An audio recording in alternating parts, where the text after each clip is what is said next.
अगर आप हमारे वीडियोस को फॉलो करते हैं तो आप आइडेंटिटी बेस्ड वायलेंस को अच्छे से समझते होंगे। हमारे आज के वीडियो में हम बात करेंगे जेंडर बेस्ड वायलेंस के बारे में, जो कि एक स्पेसिफिक टाइप का आइडेंटिटी बेस्ड वायलेंस है, जिसका मतलब है किसी भी इंसान को उनके सेक्स, जेंडर या सेक्सुअल ओरिएंटेशन की वजह से नुकसान पहुंचाना। जेंडर के बेसिस पर पावर और रिस्पॉन्सिबिलिटीज को असमान रूप से डिस्ट्रीब्यूट करने की वजह से जेंडर बेस्ड वायलेंस जन्म लेता है। ये असमानता कई रूप लेती है, इसलिए बहुत मुश्किल है कि हम ऐसी हिंसा के सिर्फ कुछ कारण बता सकें।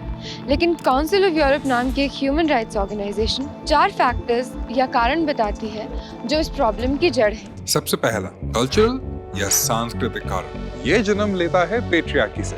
पेट्रियार्की यानी कि एक ऐसा सोशल सिस्टम जो मर्दों को औरतों से ज्यादा दर्जा और पावर देता है। जैसे मेरे परिवार में मेरी मदर के व्यूज बहुत इम्पोर्टेंट है, लेकिन आखिरी निर्णय लेने का हक हमेशा मेरे फादर के पास होता है। क्यों? क्योंकि वो एक मर्द है। सांस्कृतिक कारणों में रूढ़िवादी सोच भी शामिल होती है। जैसे कि मेरे एक रिश्तेदार का मानना था कि लड़के मैथ्स और साइंस जैसे सब्जेक्ट्स में अच्छे होते हैं और लड़कियां लैंग्वेजेस और आर्ट्स में। जेंडर नॉर्म्स इन मुश्किलों को और बढ़ाते हैं, क्योंकि वो हमारे जिंदगी के कई पहलू, जैसे हम कैसे अपने जज्बात जाहिर करते हैं, कैसे कपड़े पहनते हैं, कहाँ नौकरी करते हैं, इन सब पर रोक टोक लगाते हैं, जिसकी वजह से हम इस समाज में अपनी पूरी क्षमता के हिसाब से फंक्शन नहीं कर पाते। 2017 में साइंस जर्नल में पब्लिश हुए एक आर्टिकल के हिसाब से 6 साल की उम्र से ही लड़कियां अपने आप को लड़कों से कम इंटेलिजेंट समझने लगती हैं। यूनेस्को चेतावनी देता है कि स्टेम रिसर्च में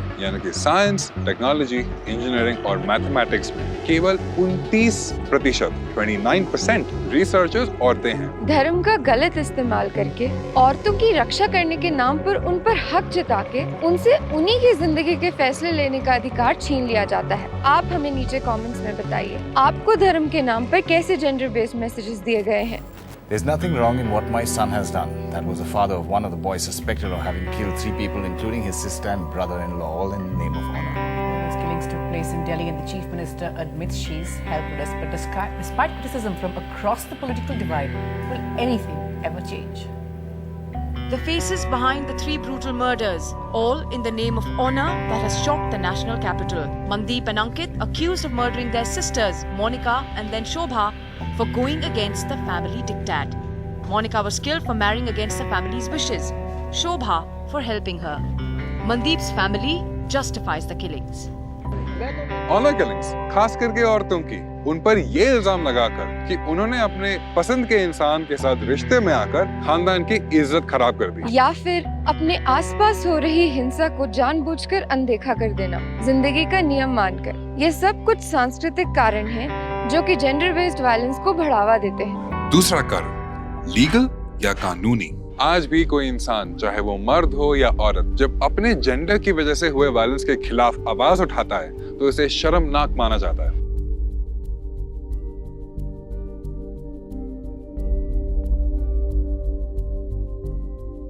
विक्टिम ब्लेमिंग यानी कि पीड़ित पर ही इल्जाम लगाना, जैसे कि तुम्ही ने कुछ किया होगा कि सामने वाला हिंसक होने पर मजबूर हो गया। Being a survivor is not one cookie cutter definition.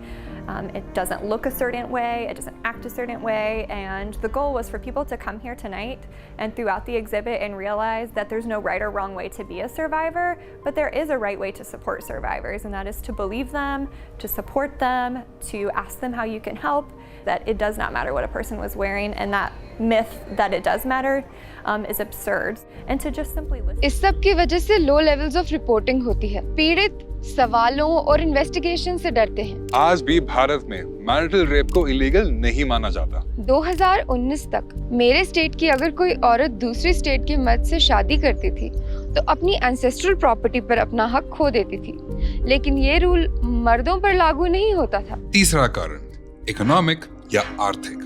मर्द प्रोवाइडर्स होते हैं और औरतें ममता की मूरत। ऐसी रूढ़िवादी सोच परिवारों के सारे फाइनेंशियल नीड्स और प्रायोरिटीज को मर्दों के सिर पे डाल देती है और औरतों को अपने करियर को प्रायोरिटाइज करने नहीं देती। मेरी बहुत सी दोस्तों को उनके घर वालों ने सिर्फ इस शर्त पर काम करने की इजाजत दी है कि वो अपने करियर की वजह से घर पर खाना बनाने की जिम्मेदारी में कोई कॉम्प्रोमाइज नहीं करेंगी, लेकिन उनके घर के मर्दों के लिए ऐसी कोई शर्त नहीं रखी गई। इन्हीं वजहों से औरतें अपने करियर को प्रायोरिटाइज नहीं कर पाती। वर्क ट्रिप्स पर नहीं जा पाती, मर्दों से कम अर्न करती हैं, आर्थिक रूप से उन पर डिपेंड हो जाती हैं। चौथा कारण पॉलिटिकल या राजनीतिक। इसमें शामिल होता है राजनीति में मर्दों और औरतों का अनइक्वल रिप्रेजेंटेशन। हालांकि सरकार ने इसके लिए बहुत कदम उठाए हैं, लेकिन अभी भी लंबा सफर तय करना बाकी है। एक बार मैं बहुत एक्साइटमेंट के साथ एक वुमेन सरपंच से मिलने गई थी, लेकिन मुझे बहुत दुख हुआ जब ये पता चला कि वो सिर्फ एक प्रॉक्सी लीडर थी, अपने पति की जगह, जो खुद पहले सरपंच रह चुके थे। When I see a ballot that contains 90% male names, actually 92% male names, only 8% of tickets are given to women.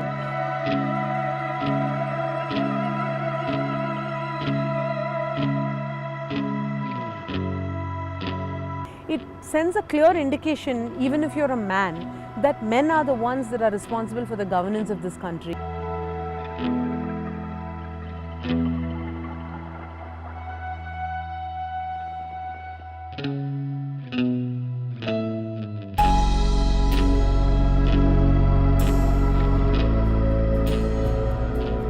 हम आपके साथ ये इन्फॉर्मेशन इसलिए शेयर कर रहे हैं ताकि आप ये सोचें कि आपका क्या रोल है, आप किन कारणों में शामिल होते हैं। ज्यादातर लोगों का मानना है कि जेंडर बेस्ड वायलेंस सांस्कृतिक कारणों की वजह से होता है, लेकिन ऐसा नहीं है। इसके पीछे आर्थिक, कानूनी और राजनीतिक कारण भी होते हैं। परपेट्रेटर सिर्फ वो नहीं होता जो अपनी बीवी को मारता है, बल्कि वो लोग भी होते हैं जो पीड़ित औरत को एडजस्ट करने को कहते हैं, सैक्रिफाइस करने वाली औरत की तारीफ करके उसे बढ़ावा देते हैं और उन औरतों पर उंगली उठाते हैं जो जुल्म सहने की बजाय रिश्ता खत्म करने की हिम्मत रखती हैं। आखिर में हम आपके साथ डेवलपमेंटल साइकोलॉजिस्ट एंड्रिया आर्चिबाल्ड द्वारा दिए गए कुछ सुझाव शेयर करना चाहते हैं। पहला सुझाव, ये एक्सेप्ट कीजिए कि खिलौनों का जेंडर नहीं होता। हो सकता है एक छोटा लड़का एक किचन सेट के साथ खेलना पसंद करता हो क्योंकि वो अपने पेरेंट्स को किचन में काम करते देखकर उनके जैसा बनना चाहता हो, और एक छोटी लड़की टॉय ट्रक्स के साथ खेलना चाहे क्योंकि वो रोज उन्हें अपनी गली से गुजरते हुए देखती है। ये बच्चों के ऊपर डिपेंड करता है कि वो कौन से खिलौनों के साथ खेलना चाहें, लेकिन बड़ों का फर्ज होता है कि वो बच्चों के सामने सारे ऑप्शंस रखें। दूसरा सुझाव, एक्सपोजर हासिल कीजिए। 61 साल पहले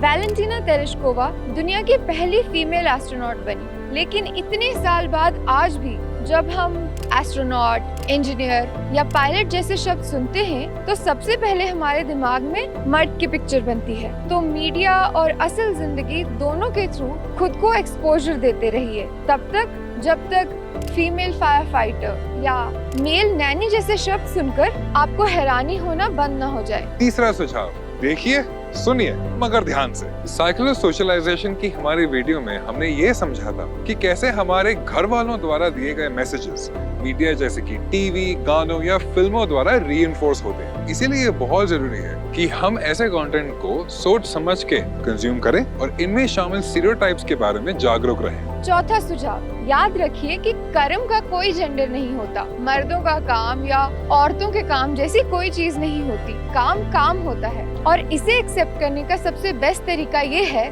कि घर में हमारी रिस्पॉन्सिबिलिटीज को रोटेटिंग बेसिस पर डिस्ट्रीब्यूट किया जाए ताकि हर कोई हर तरह के काम में हाथ बटाए। जो छोटे छोटे स्टेप्स हमने आपके साथ शेयर किए हैं वो जेंडर पर आधारित हिंसा को कम करने में बहुत बड़ा योगदान दे सकते हैं। क्या आप अपना योगदान देने के लिए तैयार हैं?